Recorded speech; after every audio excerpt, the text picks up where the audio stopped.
Sistem pembagian kekuasaan negara Republik Indonesia. Pada materi ini, kita akan membahas tentang kekuasaan dan pembagian kekuasaan.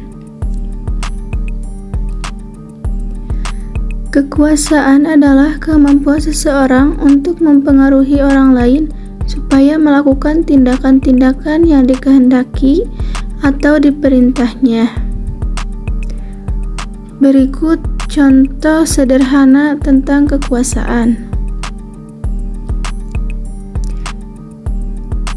Sedangkan kekuasaan negara adalah kewenangan negara untuk mengatur seluruh rakyatnya untuk mencapai keadilan dan kemakmuran serta keteraturan.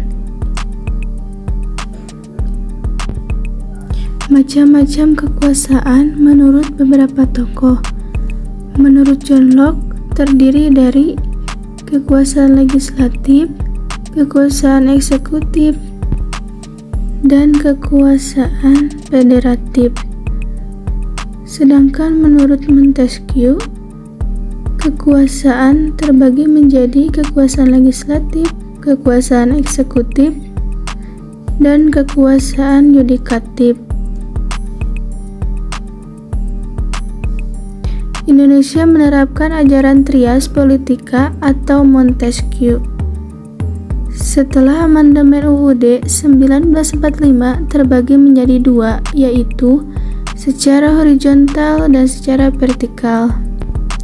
Pembagian kekuasaan secara horizontal dilakukan pada tingkatan pemerintah pusat dan pemerintah daerah. Pembagian kekuasaan negara berdasarkan tingkatannya terdiri dari pemerintah pusat dan pemerintah daerah. Jenis kekuasaan dan pelaksana. Dalam pemerintah pusat terdiri dari 6 kekuasaan. 1. Konstitutif dilaksanakan oleh MPR. 2. Eksekutif dilaksanakan oleh Presiden. 3. Legislatif dilaksanakan oleh DPR. 4. Yudikatif dilaksanakan oleh MA dan MK. 5. Eksaminatif atau inspektif dilaksanakan oleh Badan Pemeriksa Keuangan. 6. Moneter dilaksanakan oleh Bank Indonesia. Dalam pemerintahan daerah terdapat 2 pemerintahan. Yang pertama, gubernur dan wakil beserta DPRD provinsi.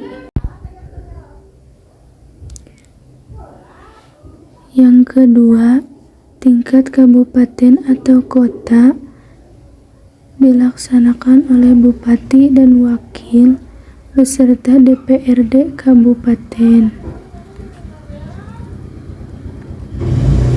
Pembagian kekuasaan secara vertikal dilaksanakan oleh pemerintah pusat dan pemerintah daerah.